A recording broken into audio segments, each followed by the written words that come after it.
Hi hello beautiful people, welcome back to my channel with love Sudharavi. ఇవాళ నేను చేయబోతున్న video మీకు ఖచ్చితంగా యూజ్ అవుతుందని అనుకుంటున్నాను. అది ఏంటంటే ఆర్గానిక్ హనీ. అదేనండి, ప్యూర్ హనీ. ఎక్కడి నుంచి తీసుకున్నానంటే అది బీటెక్ వాళ్ళ. సో ఈ ప్రోడక్ట్ అన్బాక్సింగ్ అండ్ రివ్యూ మీతో షేర్ చేసుకుందామని ఈ వీడియో చేస్తున్నాను. యాక్చువల్లీ నేను ఈ బీటెక్ వాళ్ళ నుంచి హనీ ఆర్డర్ చేయడం ఇదేమీ ఫస్ట్ టైం కాదు. 2 years బ్యాక్ మా బుడ్డుడి కోసం నేను మా హస్బెండ్ అడిగాను అనమాట, ఒరిజినల్ హనీ ఎక్కడైనా దొరికితే చూడు అని చెప్తే, తను ఏదో రీల్స్ చూస్తూ ఉంటే ఇన్స్టాలో, నాకు తెలిసి ఇన్స్టాలోనే అనుకుంటాను, తనకి ఈ బీటెక్ వాళ్ళ అనేది తెలిసిందంట. సో దాని గురించి కొంచెం సెర్చ్ చేశాడు.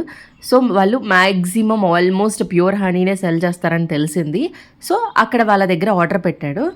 ఒక 10 daysలో అయితే ఆ ప్రోడక్ట్ డెలివరీ అయ్యింది. హనీ మాత్రం నిజంగా చాలా బాగుంది. ఒరిజినల్ది ఉన్నప్పుడు టేస్ట్ ఎలా ఉంటుందో అలాగే ఉంది.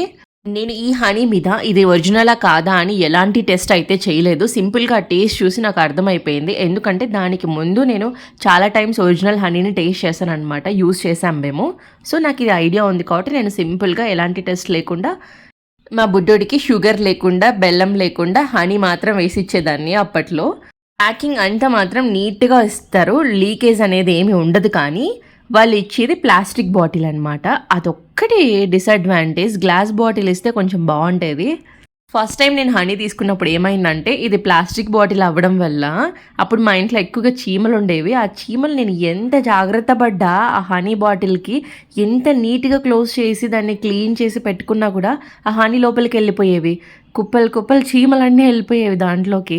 సో అదొక్కటి డిసడ్వాంటేజ్. ఈసారి నేనేమనుకున్నానంటే, సెకండ్ టైం ఆర్డర్ చేసేటప్పుడు నేను వారధి ఫార్మ్స్ నుంచి ఆర్డర్ చేద్దాం అనుకున్నాను. కానీ మా హస్బెండ్ ఏమో, ఆల్రెడీ బీటెక్ వాళ్ళ నుంచి చేశాం కదా, అది బాగుంది కదా టేస్ట్, మళ్ళీ ఇంకొకటి ఎందుకు, ఇదే చూడు అన్నాడు. సో ఓల్డ్ బాటిల్లో హాఫ్ వాడిన తర్వాత అవి చీమలు పట్టాయని ఇంక వదిలేసాను, హాఫ్ వాడలేదు. ఇప్పటికీ నా దగ్గర అలాగే ఉంది. అది గడ్డ కట్టడం కానీ చెడిపోవడం అలాంటివి ఏవి జరగలేదు, బాగుంది అది. సరే ఓకే అనుకొని ఇంకా వాళ్ళకి మెసేజ్ చేశాము. చేస్తే వాళ్ళు చాలా టైప్స్ ఆఫ్ ఆప్షన్స్ ఇచ్చారు. మీకు ఎలాంటి హనీ కావాలా, పుట్ట హనీయా, ఫారెస్ట్లో హనీయా, నీమ్ హనీ, అలా ఏవో డిఫరెంట్వన్నీ చెప్పారు. మాకు వాటి గురించి ఐడియా లేదు. సో సింపుల్గా వాళ్ళనే అడిగాము. చిన్నపిల్లలకి అయితే ఏది బాగుంటుంది అని అడిగితే వాళ్ళు సంథింగ్ ఒకటి పెట్టారు, ఫారెస్ట్ హనీ ఆర్ పుట్ట హనీ, ప్రెగ్నెంట్ లేడీస్ ఆర్ చిన్నపిల్లలకి ఇద్దరికి బాగుంటుందని ఒకటి పెట్టారు. నాకు ఎగ్జాక్ట్గా గుర్తులేదు కదా ఆ మెసేజ్ని. ఫైనల్గా మేమైతే ఫారెస్ట్ హనీ చూస్ చేసుకున్నాము. అందుకేనేమో ఈ బాటిల్ మీద ఎఫ్ అని రాశారు, అది ఫారెస్ట్ హనీ అయి ఉంటుంది. కాస్ట్ వచ్చేసి 1500 1100 పడింది ఇది. ఇంకా నీమ్ హనీ, పుట్ట హనీ అవన్నీ చెప్పాను కదా, సో వాటికి కూడా అన్నిటికీ 150 డిఫరెంట్స్తో ఉంటాయి. దీని నెట్ వెయిట్ వచ్చేసి 1 kg బాటిల్ ఇది.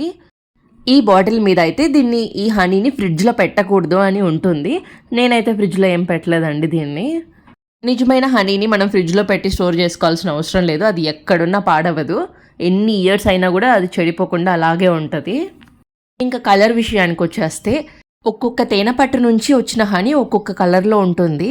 కొన్ని గోల్డెన్ కలర్లో ఉంటుంది, కొంచెం ఇది బ్రౌన్ కలర్లో ఉంది కదా, అలా డిఫరెంట్గా వస్తాయి. అది ప్లేస్ని బట్టి, ఏరియాని బట్టి అలా ఉంటుంది కలర్. ఎనీవే నాకైతే ఈ బీటెక్ వాళ్ళ హనీ బాగా నచ్చింది. సో నేను ఎప్పుడూ ఇదే కంటిన్యూ అవుతూ ఉంటాను. మీ పిల్లలకి కూడా షుగర్స్, బెల్లం బదులు ఇడ్లీ చపాతీలోకి వాళ్ళు ఎప్పుడన్నా తిననప్పుడు, మారం చేసినప్పుడు దోశలోకి ఇలా మన హనీ వేసి ఇచ్చామంటే వాళ్ళే నీట్గా తినేస్తారు. ఇక్కడ మా హస్బెండ్ దాన్ని టేస్ట్ చూస్తున్నాడు. సో తనకైతే పెద్దగా ఐడియా లేదు అది రియల్ హనీయా కాదా అని. టేస్ట్ అయితే బాగుందనేసి వెళ్ళిపోయారు. ఇంక ఇక్కడ నేను ఏం చేస్తున్నానంటే, నా దగ్గర ఉన్న గ్లాస్ జార్లోకి ఈ హనీని అంతటినీ ట్రాన్స్ఫర్ చేసుకుంటున్నాను. ఎందుకంటే లాస్ట్ టైం నాకు చీమలు పట్టేసి అంత హాఫ్ హనీ పాడైపోయింది కదా, వేస్ట్ అయిపోయింది. అందుకని నేను దీన్ని గ్లాస్ జార్లోకి స్టోర్ చేసుకుంటున్నాను. ఇంకా ఈ జార్లోకి అయితే ఎలాంటి చీమలు ఏవి వెళ్ళిపోవు. ఈ ప్రాసెస్ అంతా నేను మా చిటికన బయట ఆడుకుంటున్నప్పుడు చేస్తున్నాను. ఎందుకంటే వాడి ముందర చేశానంటే మొత్తం హనీ అంతా తినేస్తాను ఇక కూర్చొని. మెయిన్గా ఈ జార్లో హనీ ఉందని వాడికి అస్సలు తెలియకూడదు, అందుకని దాచిపెట్టేసుకున్నాను ఈ బాటిల్ని. వాడి ముందర చేశానంటే వాడు ఆ డబ్బాని గుర్తుపెట్టుకుంటాడు, అందులో హనీ ఉంది, నాకు వేసివు హనీవు అని టార్చర్ చేస్తాడు. మీలో ఎవరో ఒక్కరికైనా ఈ వీడియో యూజ్ అవుతుందని ఈ వీడియో చేశాను. ఈ వీడియో మీకు నచ్చితే సబ్స్క్రైబ్, లైక్ అండ్ కామెంట్.